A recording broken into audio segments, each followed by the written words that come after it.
China promises to lift certain COVID restrictions, Xi Jinping visits the Middle East, and Hong Kong's economy is crashing. That and more on this week's China News Headlines.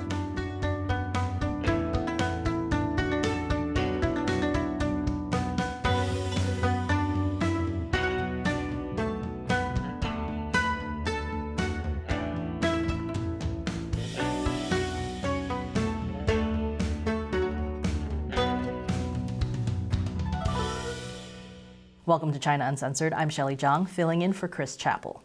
This episode is sponsored by Incogni. You probably know that companies are collecting your personal data, but you may not realize just how many. Dozens, even hundreds, most of which you've never heard of, and you have no idea what they're doing with it. Incogni helps stop them. I'll explain more at the end. So people in China have been living under a zero COVID policy for nearly 3 years now. They face severe restrictions on personal freedom, more than pretty much anywhere else in the world.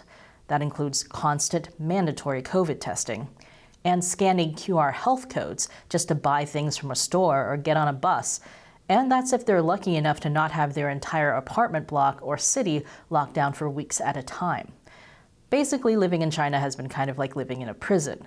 And I mean for everyone this time, not just Tibetans, Uyghurs, Falun Gong, Christians, Jews, human rights lawyers, labor activists, migrant workers, and so on.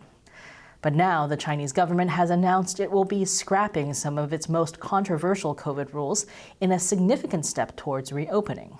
Well, the Communist Party is not calling it a reopening. They're calling it optimizing. Now, if you're living in China, you might be really excited about this. Wow, China's reopening. I mean, optimizing. But don't put too much faith in your communist overlords yet. Here are some examples of the changes. They've announced they'll be scrapping QR health codes for certain things, like grocery stores, but not necessarily for other places, like hospitals or transportation. Allowing people to quarantine at home if they have mild symptoms, except if the government decides cases are too severe. And then off to quarantine camp you go. And reduced lockdowns, which will now only be implemented in so-called high-risk areas, meaning the government will still get to decide what places get locked down. In other words, these all sound like positive changes, but they also give local authorities the power to arbitrarily implement any of these same restrictions if they decide things get too high risk. But don't worry, you're less likely to be labeled high risk if you just shut up and stop protesting the Communist Party. Speaking of protests, this easing of COVID restrictions officially has nothing to do with the massive nationwide protests against Xi Jinping and the Communist Party over the past few weeks. Sure, Western media may draw inferences like China eases restrictions in major move away from zero COVID after protests, but it's just a coincidence things happened in that order. And when others say Xi's swift COVID retreat shows China masses they have real power, that's totally wrong as well. The masses have always had the power in China. That's why state-run media keeps telling us China's a democracy. It's all about the people. These people. Because the Communist Party represents the masses. And these same very democratic people have announced they're lifting COVID restrictions because that's what's best for the masses. The Chinese Communist Party is walking a very fine line with these moves toward reopening. Optimizing. To be fair to the party, they had started some of the optimizing before the protests, but now the loosening of the COVID restrictions is being called a victory for the protesters.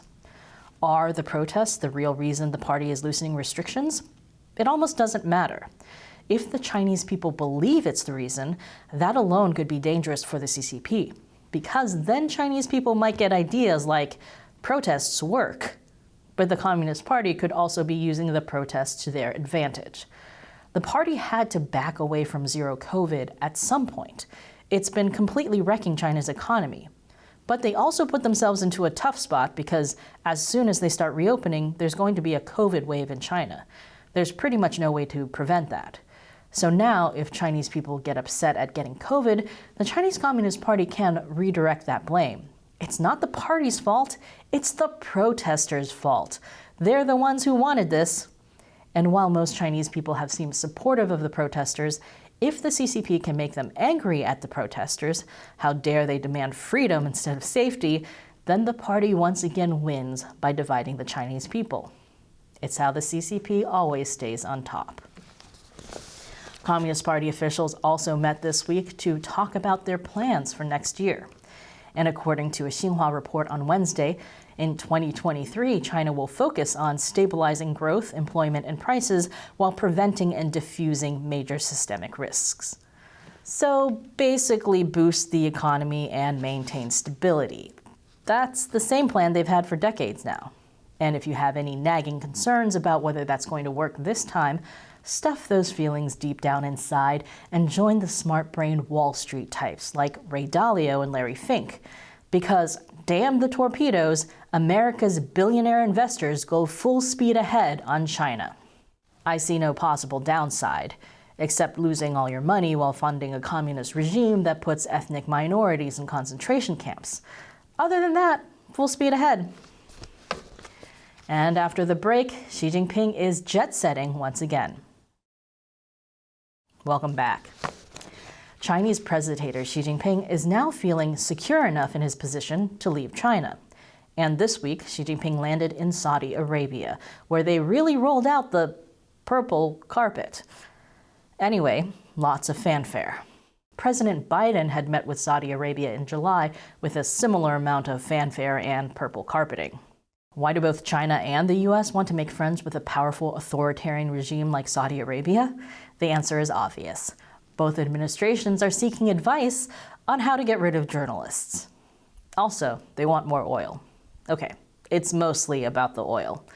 China is facing an energy shortage. I mean, welcome to 2022, am I right?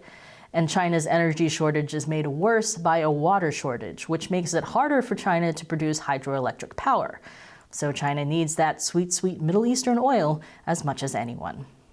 Saudi Arabia has traditionally been China's top oil supplier, with Saudi barrels making up around 17% of total Chinese oil imports as of last year.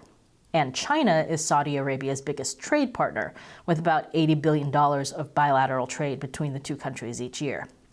And what makes Saudi Arabia a truly great trade partner is that they support the Communist Party locking up Muslims in concentration camps. What else are friends for?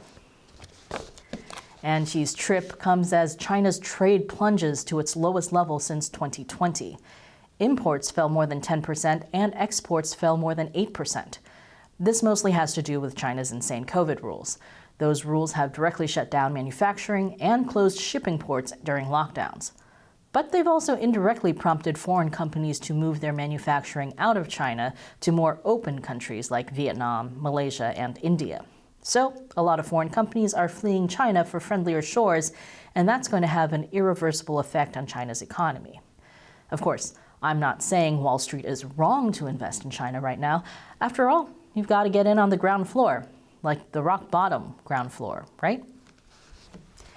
And after the break, it's a great time to not live in Hong Kong. Welcome back. Hong Kong's economy is not doing so hot. Hong Kong stocks have fallen considerably over the past 2 years. Once again, a lot of this has to do with severe COVID restrictions in Hong Kong and mainland China. I'm seeing a pattern here. The Hong Kong government announced this week that it will be easing some of those restrictions, but lifting a few rules won't fix what's fundamentally broken. For example, Hong Kong's home prices have dropped to the lowest level in nearly 5 years, and the worst is yet to come. That's because Hong Kong's residents have left the city in droves since 2021. There are lots of reasons for that. On the surface, it seems like COVID restrictions have been driving out residents, and that's true. But there are deeper reasons that aren't so easily resolved.